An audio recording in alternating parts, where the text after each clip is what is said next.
नमस्कार, आप देख रहे हैं वॉइस ऑफ कोटपुतली।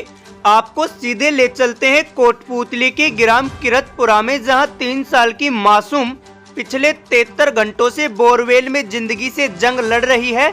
आज चौथे दिन भी अभी तक प्रशासन बच्ची को रेस्क्यू करने में असफल रहा है। हालांकि प्रशासन द्वारा बच्ची को निकालने के लिए प्लान ए और प्लान बी दोनों पर एक साथ काम किया जा रहा है। रेस्क्यू टीम द्वारा पाइलिंग मशीन से बोरवेल के समानांतर गड्ढा खोदने का कार्य जारी है। इसके बाद उत्तराखंड से आई टीम द्वारा सुरंग बनाकर बच्ची को बाहर निकालने का कार्य किया जाएगा, लेकिन मंगलवार देर रात के बाद से ही कैमरे में बच्ची की कोई हलचल कैच नहीं हुई है और न ही बच्ची की स्थिति को लेकर प्रशासनिक अधिकारी कोई संतोषजनक जवाब दे पा रहे हैं। हालांकि बच्ची तक ऑक्सीजन लगातार पहुंचाया जा रहा है, लेकिन खाने और पीने की चीजें बच्ची तक नहीं पहुंची है। ऐसे में लगातार रेस्क्यू ऑपरेशन में होती देरी ने परिजनों की चिंता बढ़ा दी है। अब तो सवाल उठने लगे हैं कि 73 घंटे बीत जाने के बाद भी आखिरकार प्रशासन कर क्या रहा है और कब तक चेतना बोरवेल के अंदर जिंदगी से और इस लचर सिस्टम से जंग लड़ती रहेगी। प्रशासनिक अधिकारी रेस्क्यू ऑपरेशन जारी है कहकर अपनी जवाबदेही से पल्ला झाड़ रहे हैं, लेकिन ये नहीं बता पा रहे कि रेस्क्यू कब तक पूरा होगा और कब तक प्रशासन बच्ची को सकुशल बाहर निकालने में कामयाब हो जाएगा। तो वहीं चेतना की बुआ बिट्टू ने कहा कि बच्ची की मां धोली देवी ने बीते 4 दिन से ना तो खाना खाया है और ना ही पानी और चाय पी रही है। वह बेहोशी की हालत में है। 4 दिनों का खाना खाया, पानी भी नहीं पीती, चाय भी नहीं पीती, बेहोशी में कुछ भी सदनाम नहीं है। कर रहे हैं प्रशासन, 4 दिनों का हमारी बच्ची बाहर नहीं आ रही है। आपको बता दें, सोमवार दोपहर करीब 2 बजे से 700 फीट गहरे बोरवेल में फंसी चेतना 73 घंटे से भूखी प्यासी है। उसकी वर्तमान कंडीशन को लेकर अधिकारी कुछ भी नहीं कह रहे हैं। देसी जुगाड़ के कारण वह शुरुआती जगह से केवल 30 फीट ही ऊपर आ सकी है। बीते करीब 48 घंटों से मासूम चेतना 120 फीट की गहराई पे एक हुक पर अटकी है। उसे बाहर निकालने की अब तक 4 कोशिशें फैल रही है। हालांकि इस दौरान बच्ची के परिजनों ने प्रशासन पर लापरवाही के आरोप भी लगाए हैं, तो वहीं ग्रामीणों ने भी प्रशासन के खिलाफ आक्रोश व्यक्त किया है।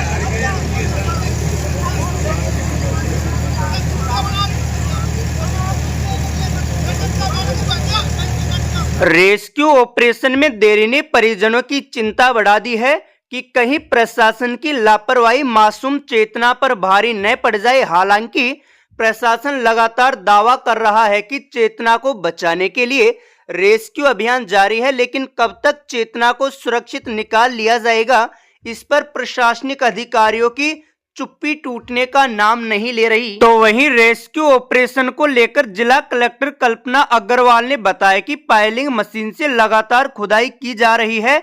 नीचे पत्थर आने से काम में दिक्कत हुई, इसके बाद नई मशीन से पत्थर को काटने का काम किया गया है। खुदाई का काम लगभग पूरा हो चुका है।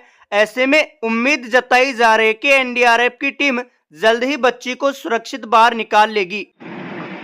जैसा कि आप देख पा रहे हैं कि फाइलिंग मशीन द्वारा निरंतर खुदाई का काम किया जा रहा है।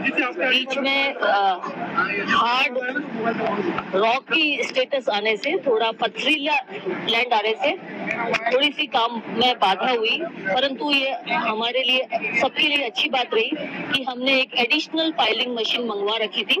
तो एडिशनल जो पाइलिंग मशीन थी उससे हमने रॉक कटिंग का काम शुरू किया। पुरानी वाली मशीन को छोड़कर नई वाली मशीन को लगाकर सुबह से उस नई मशीन से कार्य चल रहा है।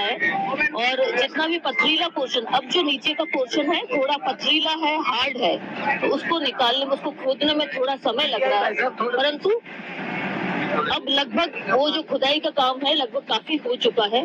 तो अब जैसे ही खुदाई का काम पूरा होता है वैसे ही हम उसमें जो एनडीआरएफ के जो एक्सपर्ट है उनकी सहायता से, उनकी गाइडेंस से, उन्हीं के द्वारा जो है उसमें केसिंग डालने का काम किया जाएगा।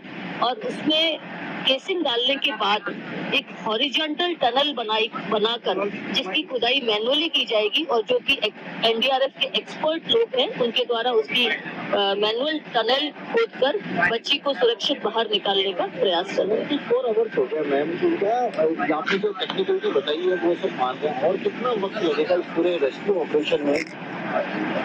जैसा कि आप सभी देख पा रहे हैं कि रेस्क्यू ऑपरेशन लगातार जारी है।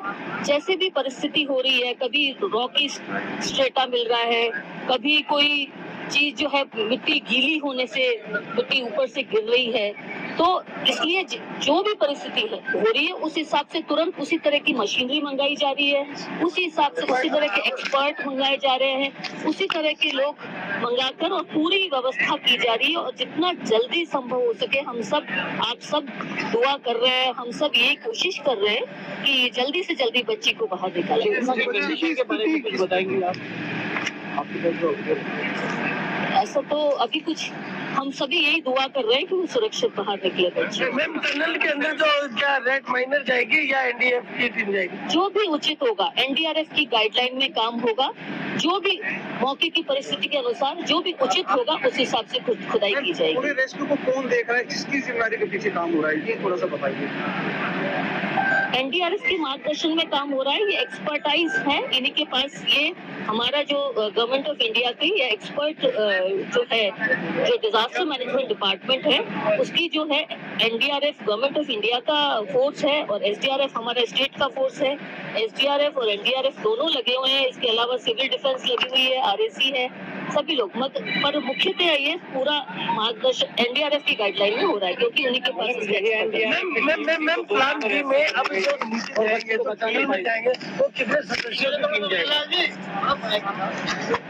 जितने भी मतलब अभी जैसे भी मौके की परिस्थिति होगी 3 से 4 लोग नीचे जाने की संभावना है। बालाजी फिनसर्व, जहां मिलती है आपको वाहन बीमा, स्वास्थ्य बीमा, म्यूचुअल फंड, जीवन बीमा, फाइनेंस, साधारण बीमे की सभी सुविधाएं।